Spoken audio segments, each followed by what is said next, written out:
What's up, everybody? This your boy Trayvon here with Scent Talk TV, and today I will be going over a fragrance from the house of Ellis that I got at my local Burlington. This fragrance, as inexpensive that it is, this has a enormous wow factor. Just let me tell you that this is a great bang for your buck for the price, and the price is gonna knock your socks off. And once you smell it, well, let's just get into it. Without further ado, let's just jump into it. In that particular fragrance from the house of Ellis, we have Ellis Portfolio Elite. Here you go. There is the bottle. You got the size and concentration here at the bottom at this sticker. The atomizer on here is pretty good. It pushes out a nice amount of grape juice. And here is the box. On the back, you got some information as well as some ingredients. Barcode at the bottom. Got the name of the house and the fragrance at the top. This fragrance ran me $15 and some change. A killer price for the way that this smells. Oh my goodness. So let's just jump into this ridiculously great fragrance for the price of $15 and some change. This is a super green fougere that's creamy, like an aftershave type of a creamy type of a scent, but it also gives like this fruity, like shower gel type of a smell.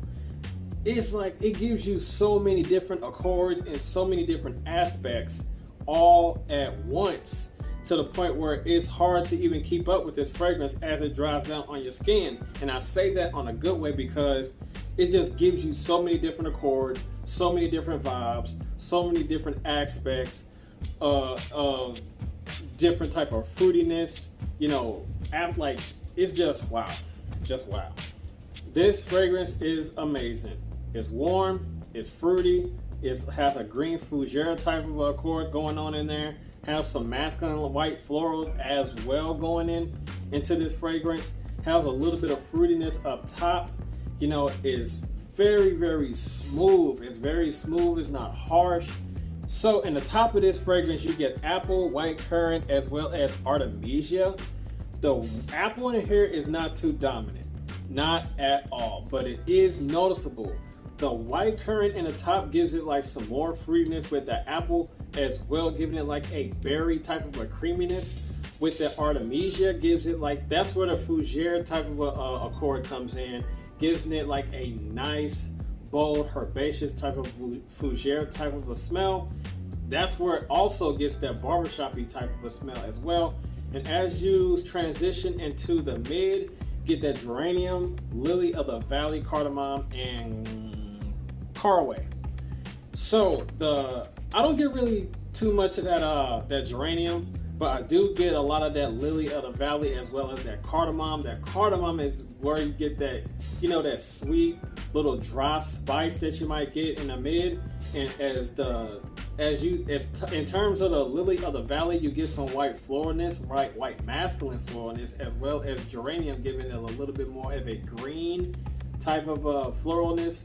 The caraway is supposed to give out like some type of a spice, but the spice is quite soft and it's also sweet a little bit.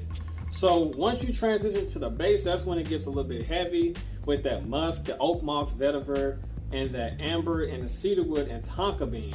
So you do get some more drop fruitiness from the tonka bean, and it warms up with the amber. All the masculine notes with that oak moss, musk, and vetiver, it really does become a little way more masculine as it dries and persists on your skin. But the masculinity in this fragrance is not like, a dated masculine. Well, I take that back. You do get somewhat of a dated type of a masculinity in this fragrance, but not entirely, because my goodness, the top and the mid is like my favorite in this fragrance, because this comes off like a soapy, like shower gel, green fougere, masculine floralness that's warm and sweet. And you do get some of that, masculine fruitiness in terms of that fruitiness with the apple, white currant, and that artemisia combines together into a masterpiece for a bargain bin price of $15 and some change. This is a steal. This is a beautiful, beautiful fragrance. I can't get enough. I might get a backup bottle of this. That's how good it is. So the performance on this for $15 was not bad at all. I got a good solid 5 to 6 hours, and I overspray. The projection was good within an hour, a little bit over an hour as a matter of fact. Then it set close to the skin, give me the total longevity of 5 to 6 hours. For $15, this is a mega steal. And it's a story behind this because I passed this fragrance up so many times. Due to the fact on it's a Ellis fragrance, and I was looking at the box of it. The box didn't look too appealing to draw me in, or for me to pull the trigger to buy it. But I just said, you know what? It was nothing there at the time, so I decided to go ahead and pull the trigger on this and see what this is about. My goodness.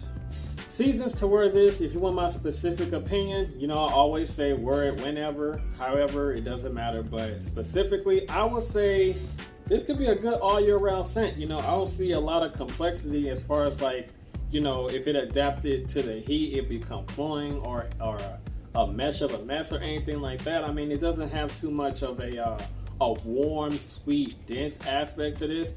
It's quite linear for the summertime. I wouldn't put in like an ultra high heat, but I'll say like 85, 80 to 85 degree weather. And this does have a nice amount of power to push through the cold. I'm pretty sure and confident that it will, because based off me overspraying with this, the sillage and all that was tremendously good. And it didn't sit close to my skin. It just gave me a nice little bubble around myself. So, I'll say this is a good all year round scent. Spring, summer, fall, and winter, in my opinion. Age group, I will say this is more of a middle-aged on up, but it's more for the older gentleman, because it does have that green fougere earthiness, going on with this, but it does have some, appealing type of accords and notes in here that might draw, people in. Something that is not too complicated, it's not too complex, but it does have, at least in the dry down, a little bit of a dated old school vibe. So I would say middle age on up, but if you're a younger gentleman, it doesn't matter. If you like it, wear it. Doesn't matter. Should you buy Perry Ellis Portfolio Elite? Yes, you should. If you are a fan of fougères, if you are a fan of the little bit of the old school vibe that is not doing too much, it's right where it's at, but it does give like a modern day type of appeal to it. I will say pick this up. It's $15. If you don't like it, return it. Keep the receipt. So, but I'm pretty sure and I'm confident, if you have an experienced nose like I do, and you smell this, you will appreciate the way that this smells. This is great. Just buy it. Just buy it. So that's all that I have for Scent Talk TV, ladies and gentlemen. And as always, you know what to do. You gotta like, comment, share, and subscribe, and make sure you hit that notification bell so you don't miss anything. And I will see you guys in the next video. Be safe out there and be blessed. Have a good one. I'm out here.